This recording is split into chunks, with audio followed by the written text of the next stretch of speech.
We are audiostack.ai. Combining AI writing, the best synthetic voices, with production and delivery. Be it ads, podcasts, or VOs for video. Just like this ad. How would you utilize AI audio? For free. Go to audiostack.ai/contest. Give us just a few details. And you could replace this spot and be heard by millions. See webpage for T's and C's. audiostack.ai/contest.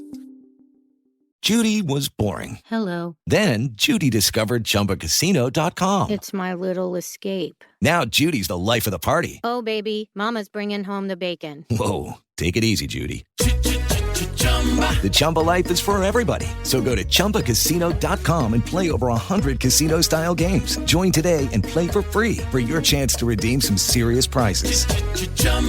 ChumbaCasino.com. No purchase necessary. Void where prohibited by law. 18+ terms and conditions apply. See website for details. Welcome to another episode of Crazy Fitness Guy's Healthy Living Podcast. My guest today is Camila Williams, who's also a doctor. And she is going to talk about perfectionism, which sounds exactly like me and how I feel today and yesterday and the day before that, pretty much every single day. Welcome. Thank you so much for having me here today. It takes one to know one. I'm a perfectionist in recovery myself. So talk to me a little bit about perfectionism.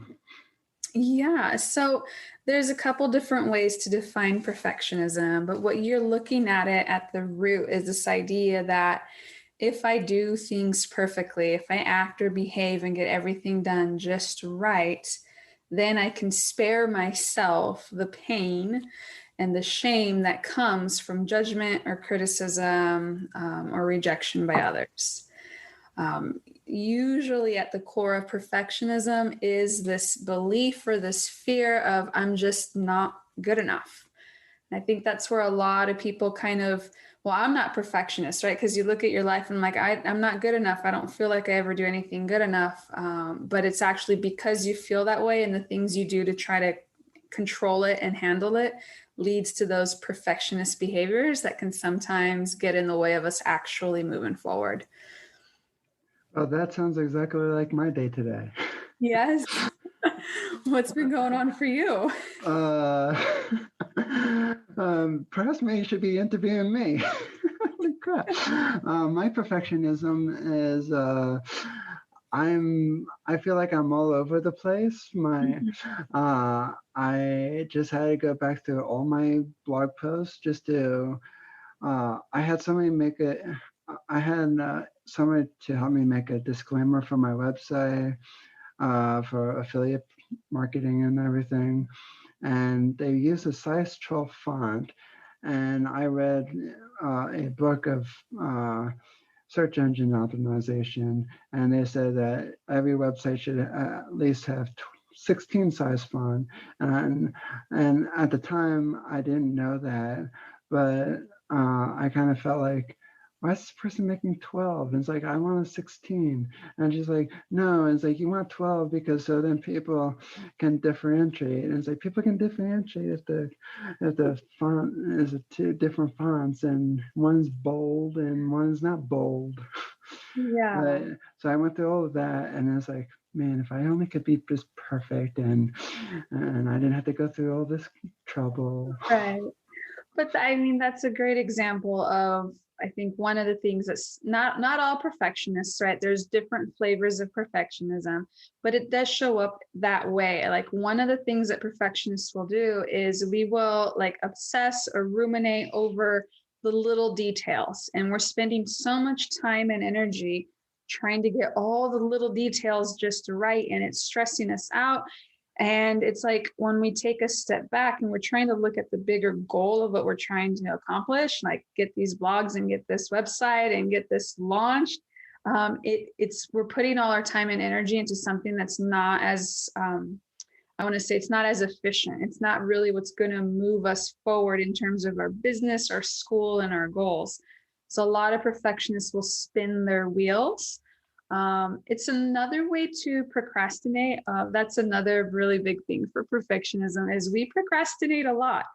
And and sometimes we'll procrastinate by staying busy. We're doing busy work, we're still working, but we're just not working on what actually needs to be done. Sounds like me in many, many ways. Oh my gosh. So how did you know that you were a perfectionist?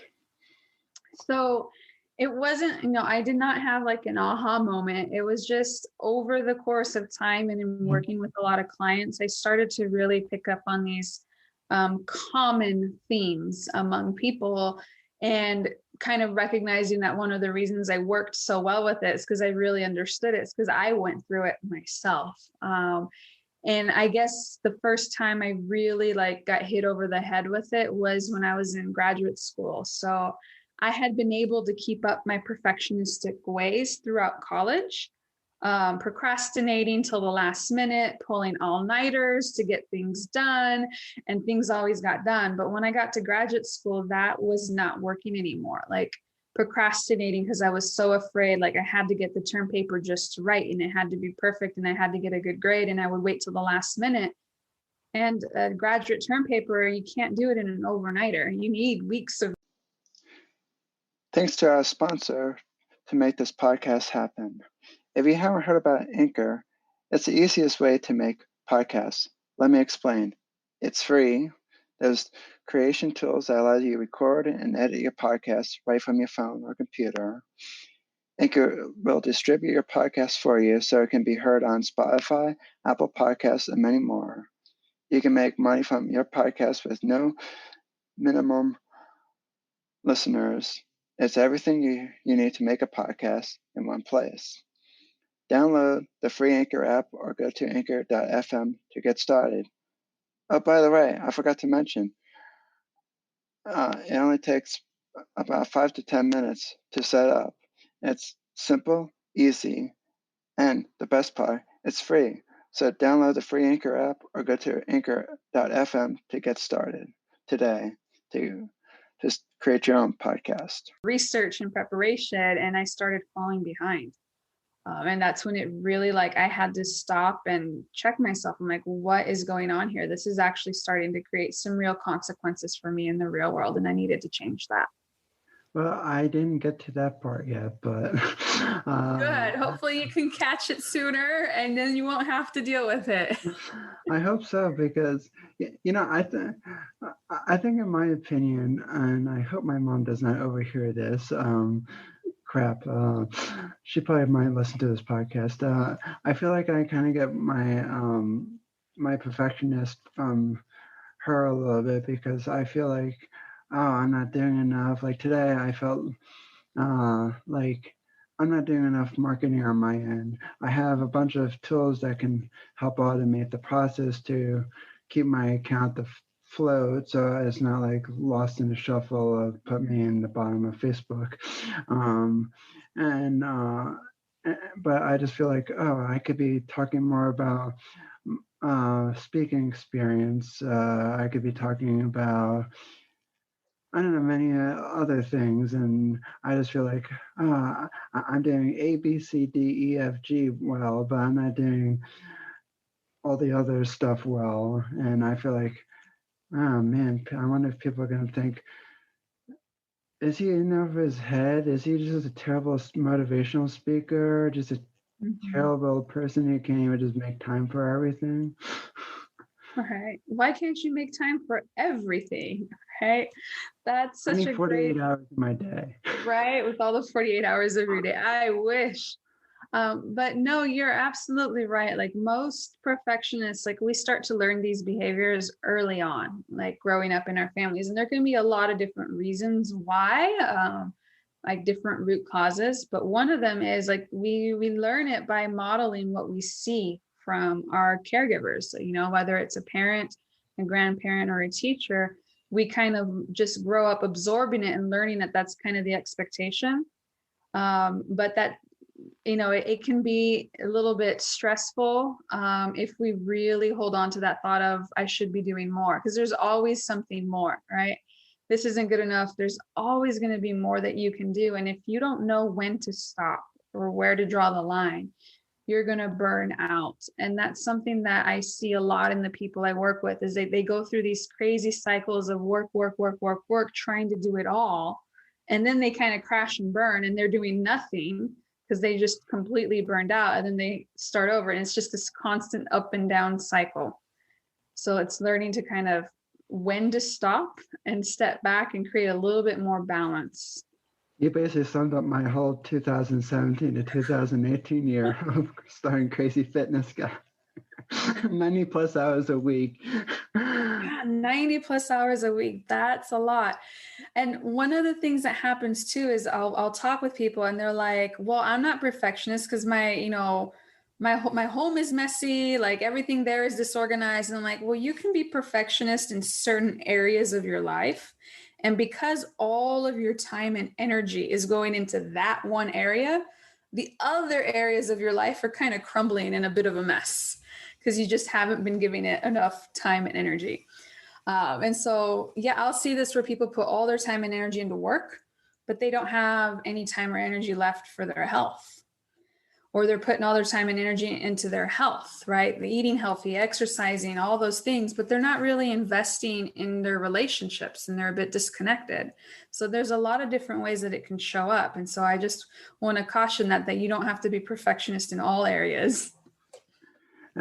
Well, would you say that perfectionism could happen, like you said early on in life, but can it also happen, I don't know, as an adult too?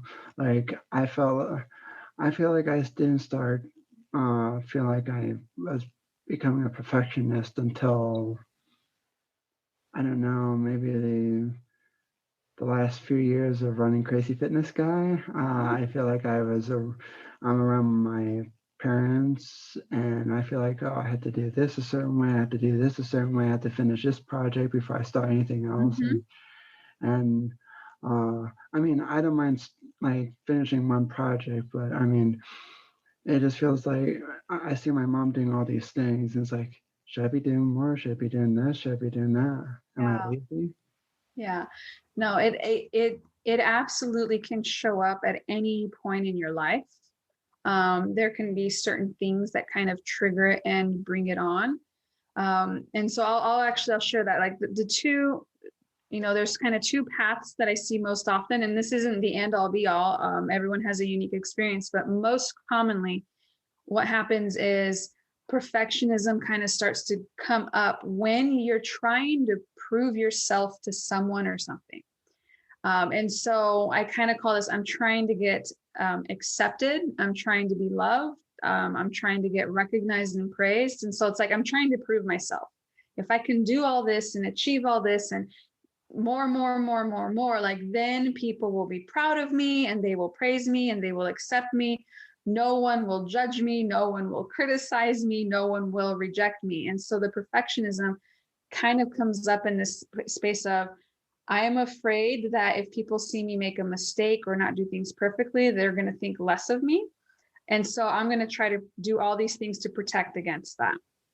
And so that's kind of one path. The other path is when you're kind of in a harsh environment, and that can happen at any point in your life. In harsh environment, it can be anything from like abuse or trauma to being bullied, to being socially rejected, or to even, starting a new job where you just don't fit in. And now you're trying to protect yourself from being hurt because you are in a harsh environment. And that's where these perfectionistic behaviors come out. It's like, if I do everything perfectly, then mom won't yell at me. If I do everything just right, then the boss isn't going to call me out in front of everyone. If I get everything just right, and then, people are going to want to be on my group project in class and no one's going to, say, I don't want this person on my team. And so it becomes as a way to try to protect against being criticized or judged or hurt. And so those are kind of two of the most common pathways that I see, but just notice that it's almost, I always want to tell people, like, don't feel bad if you are a perfectionist. Like, just acknowledge and recognize that this is how you've learned to kind of protect yourself and survive and and try to do well, basically. I definitely know. I definitely know when I was doing. I kind of feel like lately the perfectionist. Like I feel like I kind of found that the way, kind of feel that way from doing motivational speaking. Like I feel like, oh, I have to be on top. I feel like Google needs to find me more, and I'm recent I'm not just some kind of all over the place. And I definitely,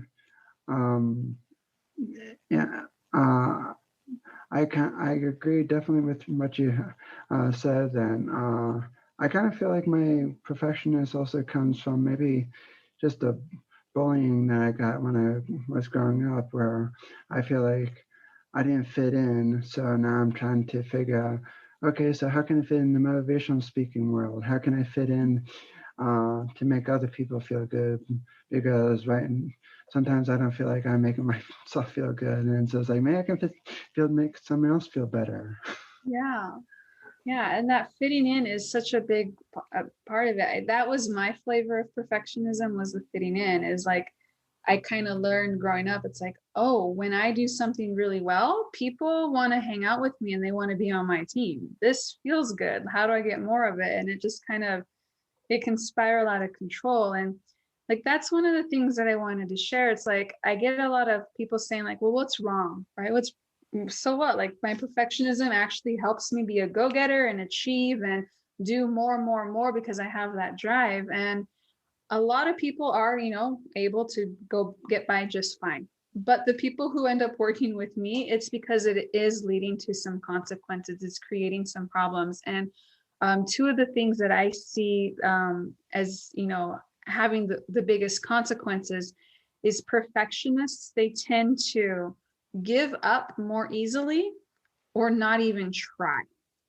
And I want to talk a little bit about that, because if you're trying to launch something, you want to be an entrepreneur, or you're faced with like new challenges at school or work, this really becomes an issue if you give up more easily or you don't even try.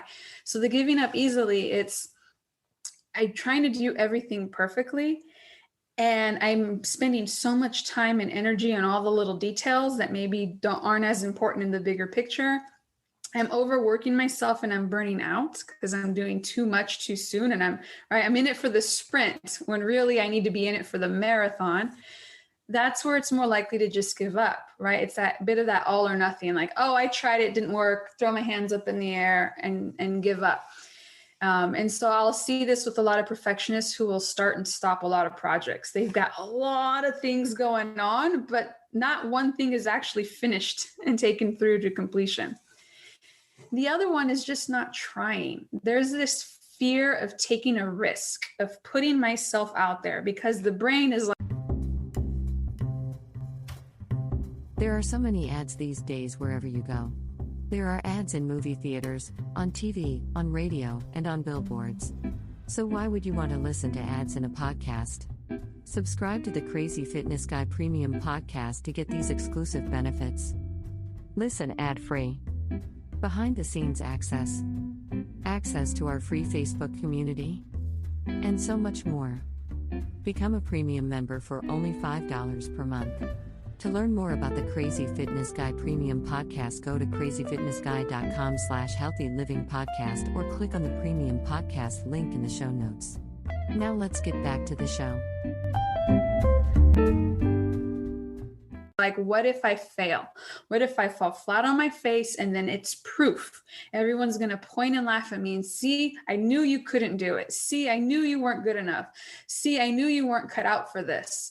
And so there's a part of us that's like, I don't want to wait to find out if that's true. So I'm not even going to try. I'm not going to put my hat in the ring and I'm just going to sit here and play small.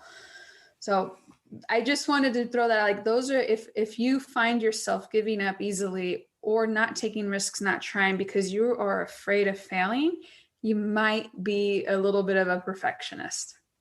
So how would you, how can people combat being a Perfectionist. Like, what are some ways? Because I think it would help me and my listeners to figure out how to combat ways, because I definitely need it in the next few weeks because I'm feeling burnout already. Huh.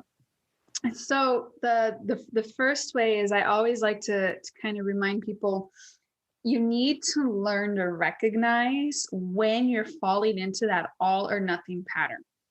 So the first step is you got to recognize it, because if you don't know what's happening, then you can't do anything to change it. And so it takes a little bit of practice, but really look at the different areas of your life of, am I approaching this of like, I got to go all in? And so I'll see this with health changes, right? I want to get healthy. I want to lose weight. So I got to go to the gym every day, and I got to drink a green smoothie every morning, and I got to take all these supplements, and I got to cook healthy, and I got to cut out sugar, and I got to do it all. And I do it all for 3 days. And now I'm overwhelmed and tired, and I don't do anything at all. And I stop.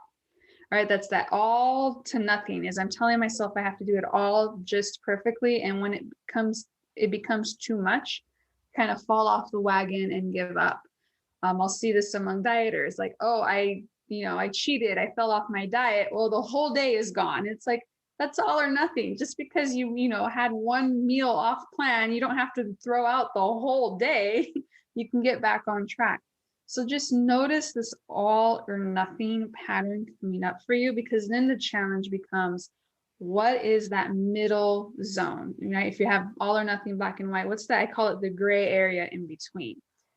So how can I break things down into smaller steps? Instead of saying I have to do the entire term paper, I got to do it all, and I got to do it just right, and I'm going to be working day and night for the next 2 weeks because this paper is due next Friday. Okay, I'm doing all or nothing again. How do I break this down? It's like, you know what? I'm going to write one paragraph with 2 references. You got to be very specific. You break it down and you start little step by step. It's easier said than done. I know. This is why it helps to have a friend, someone who can, hold you accountable, to kind of be a little bit of that sounding board of like, okay, I'm doing this again, and they can call you out on it. But the idea here is you're learning to focus on the process. That gray area, I call it the process.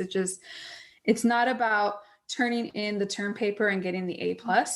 It's about what you're learning during the process. It's not about getting completely ripped and shredded in the gym. It's about showing yourself that you can be consistent and that you can show up for yourself and take care of your body little by little, day by day. And so the more that you can learn to enjoy the process and the journey, and the less you're kind of removing yourself from like, but I got to get this done, that I got to do it all, and I got to do it all now, the less stressed you're going to be. So I'm going to slow down right there. I want to check in with you because I got a lot of other tips to share. Well, there's, I just have to add something real quick. There, about that gray area about, I know for myself, I've been noticing a little, when you were saying that, I've been kind of just, I was obviously listening, but I was also like thinking in my head of like how I always start my mornings out and everything. And like when I get out of bed, like in the morning after I work out and everything, I start like checking like just pretty much stupid stuff. Like I for instance, like I keep on thinking, I was like I'm going to give you like a really crazy example. Like I always keep checking to see where CrazyFitnessGuy is in Google search, just to see. It's like, am I doing well here? And I was like, did Google give me any knowledge graphs or anything? And I'm like, We are audiostack.ai Combining AI writing, the best synthetic voices, with production and delivery, be it ads, podcasts, or VOs for video. just like this ad. How would you utilize AI audio? For free. Go to audiostack.ai/contest. Give us just a few details. And you could replace this spot and be heard by millions. See webpage for T's and C's. audiostack.ai/contest. and it's like I have no control over this. I can point Google in the right direction. They can show whatever they want to show, and I kind of feel like, and I kind of forgot how long it has taken Crazy Fitness Guy to get to start ranking for its own brand name and I'm trying to do that for my own name. And where I am in Google is like not in the worst possible situation at all. It is like I feel like I'm more paying attention to like as I wish this was done. I wish I was on top of the world and people know me by name. Yeah. But I'm not enjoying the journey. And when you said that, it kind of hit that spot right for me right there and then. It was like, well, I think that's where all my stress is right there. And like, I know like school's stressing me out, but I mean, okay, I'm in a good spot with school, but I've been keep on seeing myself doing this every single day. And I'm like, why am I doing this? And it's like, Google doesn't change anything overnight. And if they do, it's either slightly or really bad if I screw something up. Yeah. But it's never just like, hey, you're famous overnight. Be nice. It would be nice, right? But I mean, you really hit the nail on the head there. It's just, I just want to be on top of Google and everybody know my name. And like, if I could just get there, then things will be okay. And unfortunately, like if you don't enjoy the journey, when you get there, you're going to be like, well, but now I need to be on top of YouTube because, and then when you get there, it's like, well, now I need to be on the New York. There's always going to be something else, right? I got to find the book. I can't remember what book it was I read it in, but they shared the story of a college professor who was highly decorated, all kinds of publications and books, very well respected, but feeling down and a bit depressed, and the sense of being like, I don't have a Nobel Prize like my colleague down the hall, right? It's like, no matter how much you've achieved, like he still felt bad and not good enough because he didn't have a Nobel Prize. And it's like, you ask anyone else and anyone else would be like so happy to have achieved even a fraction of what you have. But when we're in that mindset, when I get this or I get there, then things will be better. And you don't enjoy the process, the journey, when you get there, guess what? The exact same problems are going to be right there along with you. I gotta think that, instead of calling the gray matter effect or whatever, I think that we should call it like the Sheldon Cooper effect from the Big Bang Theory. The Sheldon Cooper effect. Yes, absolutely. And I think, just in terms of character development, I think they did a really good job in showing his character learning to embrace the process and the journey of having friends and relationships along the way, and not just being so hyper-focused on work and getting his Nobel Prize. So when you're looking for like friends to hold you accountable, who would you what would you have them, how could they possibly help? Because I know sometimes when I talk to my parents, it is like, oh, whatever, is this really important? And it's like, kind of is really, really important. So it depends on what it is you're trying to achieve, but there's lots of different ways. Like, for example, for me, when I was starting my business, I joined a group of other people who were doing solopreneurs, right? People just starting their own businesses. And we were all doing very different businesses. But because we were on a similar journey, we could call each other out on, like, they were able to come like, Camila, who cares about the effing funnel? If you're not actually talking to anyone, there's no point in having a perfect funnel. Like, they were able to call me out on, you're trying to get this so perfectly laid out, but you actually haven't talked to someone, like you're missing the whole point. And so it's helpful to have a group of people if it's something very specific, like starting a business or a blog, even in school, if it's a specific subject area. But in general, if it's, I'm thinking friends and family, you do want to get someone who you can trust and you feel safe with. I think that's one of the key things is this needs to be a safe person, because sometimes people do say hurtful things. And so we need to know that we're talking to someone who genuinely cares about us and has our back, because when they call us out on something, it means it's more meaningful. And someone who, like what you shared is, I keep checking Google every day and trying to see where my ranking is. And my immediate thought is, what are you making it mean? Are you making it mean something about you? So if you have a friend who can have that conversation with you at that level, you are so many miles ahead of everyone else in being able to have that sounding board and that person that you can turn to. And if you don't have that in your life, there's so many groups that kind of create and form those relationships out there. Well, I definitely have. I think there's like a lot of names come to mind. Good. But yeah, I definitely.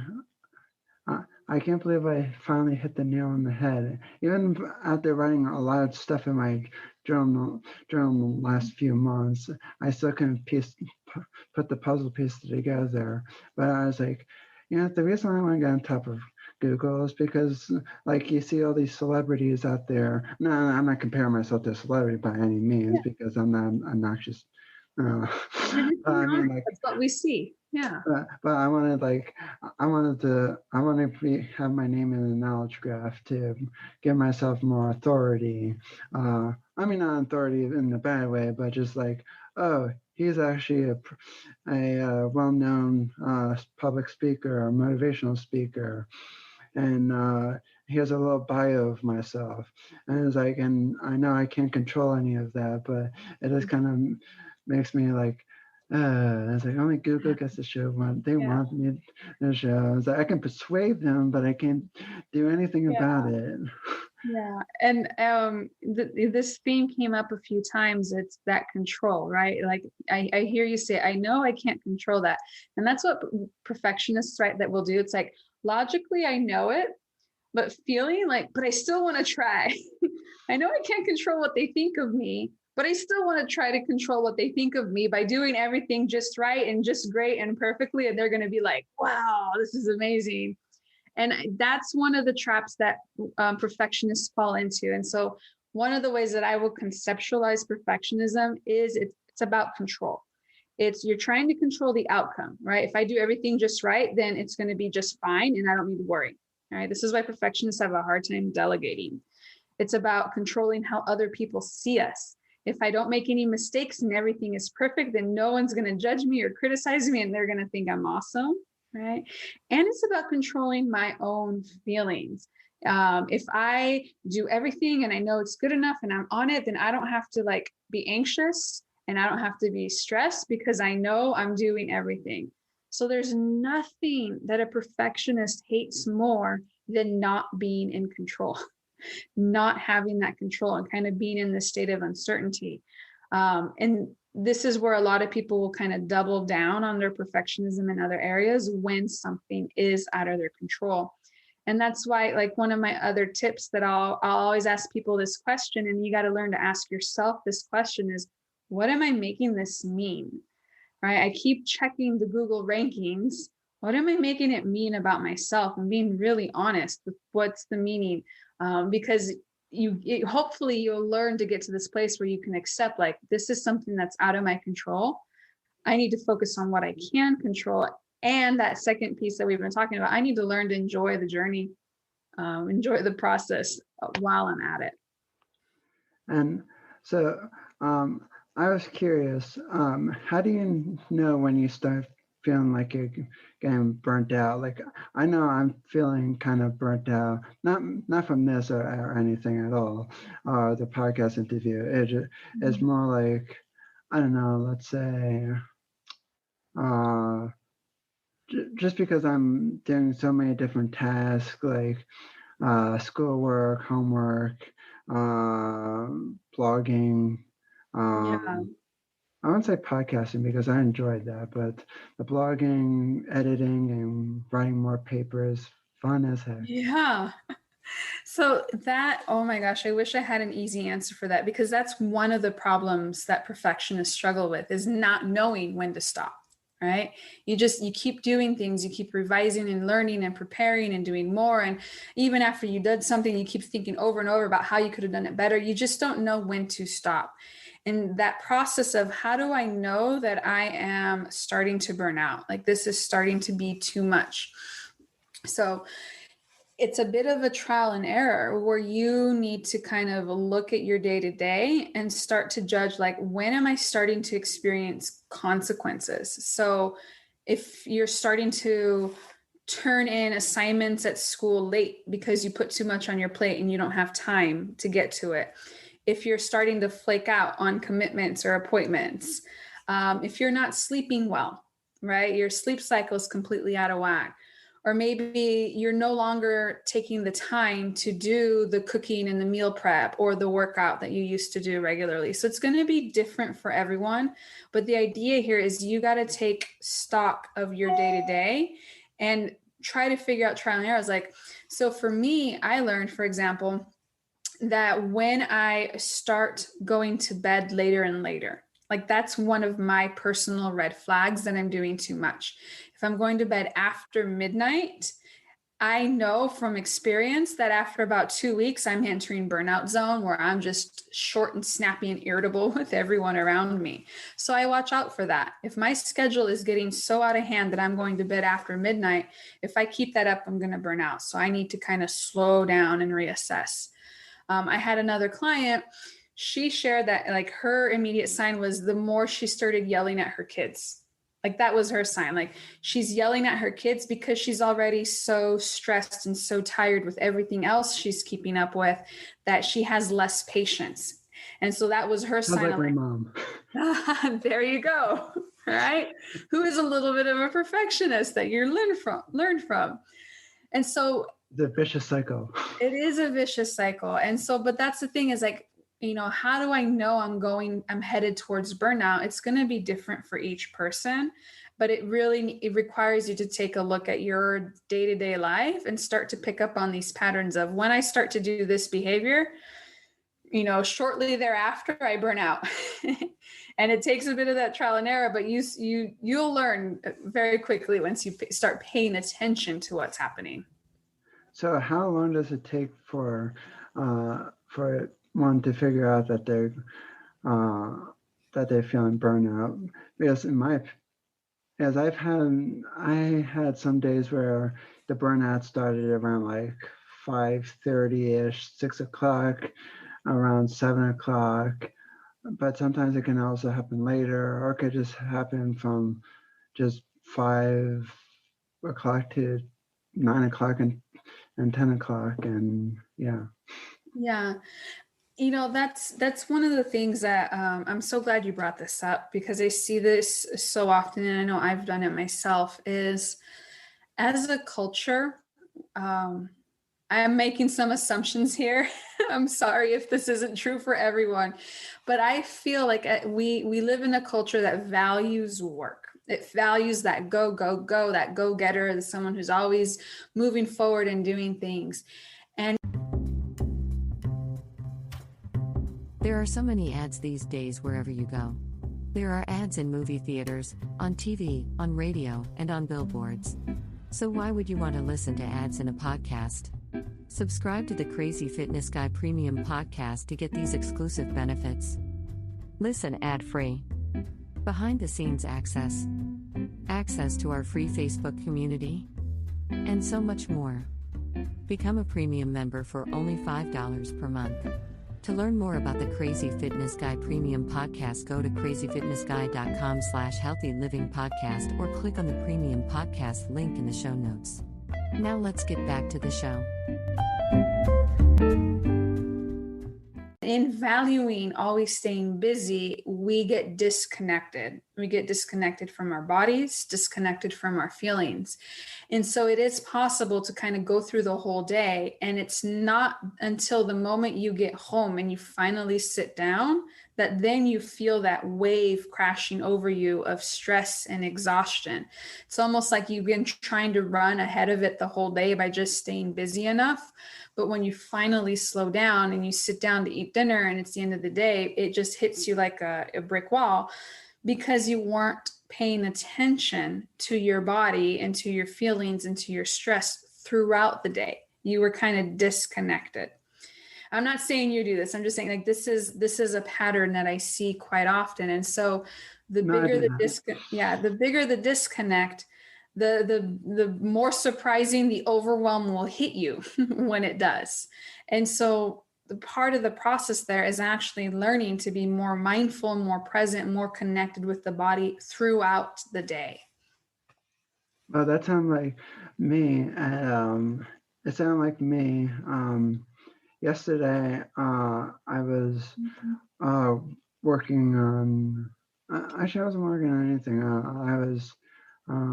Yesterday was Tuesday. I was. For a reason, I had an idea to post a specific post on LinkedIn, and I was like, would this even be a good fit for LinkedIn? And I started Googling just random questions, like, what is an acceptable post for LinkedIn? And I'm like, because everybody's like, oh, it's business-like, you should only post business stuff, but then other people say post personal stuff. I mean, not like too personal stuff, but like, I mean, like, just like share some small achievements of you and your brand. And I'm like, yikes. And then I started doing this around like 7 o'clock, and all of a sudden, but I started noticing that the time was slipping away, and at the time was at 8:30, and it's like, oh, this sucks. I just wasted an hour and 30 freaking minutes. That is such a great example of what perfectionists do, right? I call it going down the rabbit hole. Right? Should I post this on LinkedIn? A non-perfectionist would post and find out, oh, well, that didn't work. Let me change it. A perfectionist starts going down the rabbit hole of, I got to research this and what's the right post. And, oh, I need to have this, this, and this. And you need to get this brand message. Okay, now I need to create the perfect post, and I got to get the languaging right. Now I got to get just the right image. And hours later, you're like, oh my gosh, all that time and energy. And now I am a bit tired. And it's like, in the long run, it's the non-perfectionist who's just acting, taking action, and figuring out what works, doesn't work, adjusting to that and moving on. They actually end up moving forward more quickly than a perfectionist does. Jeez, oh my goodness. I tell you. So how could somebody get rid of, so in your opinion, how could somebody what's like the best ways to get rid of perfectionist, or like very limited? Like, is it writing in a journal, or?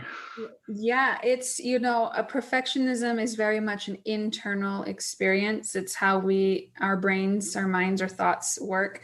And so writing in a journal is definitely a good way to start to kind of become more aware of how this is showing up in your day-to-day. If you're working with a coach or someone or a friend that you trust, they can call you out on certain thoughts. Because you'll say like, I have to get this right. You mentioned your parents sometimes, like, well, why is this so important? Like, when other people are saying those things like that, those are those little checkpoint moments that are a reminder for us to step back and answer for ourselves. Why am I doing this? Why is this so important? So writing that out in a journal, and then that second piece of why am I doing this? Why am I so important? I tell all the perfectionists I work with, you need to kind of take a step back and look at your values. What is it that you value? Right? It's like, I value making $100 million. I'm like, okay, why? Why is that of value to you? Well, because that, right? It's a good number. I'm like, well, because if I had that much money, then I would have the freedom and control to travel and to spend more time with my family. I'm like, okay, now we're getting closer to the core value, right? It's not about having the $100 million. It's, I believe that if I get that figure, I will be able to have more time to travel and spend with my family. So the true value there isn't the dollar figure, it's time to travel and time with my family. So it takes a little bit of work and self-reflection, but you want to get at those core values, because then when you find yourself spinning your wheels in that perfectionism and not knowing when to stop and not being able to let go, that's your checkpoint, right? Why am I doing this? And if your why does not line up with your value, that's a sign that maybe you need to stop or slow down or step back. Yeah, perhaps like even my parents, even that they told me, I was like, well, why is this important? Perhaps those are check marks that I'm that I don't even know why I'm doing some of the stuff I do. But sometimes I don't think I could use them as someone that could hold me accountable, because sometimes they start agreeing with me. It's like, oh, then just I mean, not like in a bad way, but it's just like, it's like, oh, well, just finish that one project and be done. And it's like, be done. That's such great insight, right? Oh, that's such great insight. And that's a good reminder, we might need more. It's best to have more than one person, right? Because different people will react to different things. They'll ask us different questions, different perspectives. And certain friends and families might collude with us. I see this especially in families where they start agreeing with us too much. So maybe I need someone else to kind of help me take a step back and look at the bigger picture. So before we wrap up, where can people find you? Yes, I am on Instagram and Facebook and YouTube. So just look for @Dr. Camila Williams. That's Camila with one L. It's Portuguese. It's okay. But yeah, I try to post regularly on Instagram, just tip videos. If you guys have any questions or follow up, please find me there. I'd love to answer it. And we definitely should stay in touch, because maybe you can give me some tips. Yeah, I'd love to come back. I'm always for giving tips and pointers. I'm just, being mindful. It's like tips and pointers are nice, but it's always easier said than done. It's when it comes down to the day-to-day work and the consistency that's where we see the real change. Do you have any last minute words before we leave? Have a little bit of self-compassion. Your perfectionism comes from a place of wanting to protect yourself and take care of yourself. So don't beat yourself up for that. There's nothing wrong with it. Just recognize that it was serving a purpose. And it's usually trying to protect us from getting hurt or getting our feelings hurt. And just acknowledge that, and then just take a step back and think through, how is it serving you and how is it no longer serving you? And that's a good place to start. That's great.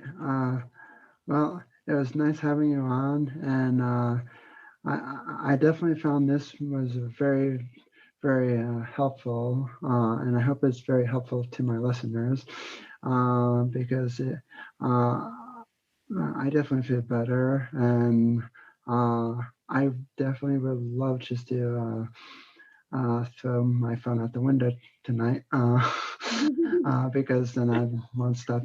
Then I will stop checking Google and everything else.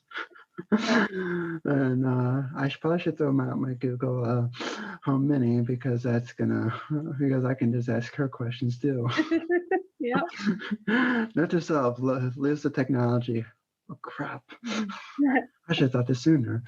Well, again, thanks for coming on. You're welcome. Thank you. And let's stay in touch. Absolutely. We are audiostack.ai Combining AI writing, the best synthetic voices, with production and delivery. Be it ads, podcasts, or VOs for video. Just like this ad. How would you utilize AI audio? For free. Go to audiostack.ai/contest. Give us just a few details. And you could replace this spot and be heard by millions. See webpage for T's and C's. audiostack.ai/contest. It's time for today's Lucky Land horoscope with Victoria Cash. Life's gotten mundane, so shake up the daily routine and be adventurous with a trip to Lucky Land. You know what they say, your chance to win starts with a spin. So go to LuckyLandSlots.com to play over 100 social casino-style games for free for your chance to redeem some serious prizes. Get lucky today at LuckyLandSlots.com. Available to players in the U.S., excluding Washington and Michigan. No purchase necessary. VGW Group. Void where prohibited by law. 18+. Terms and conditions apply.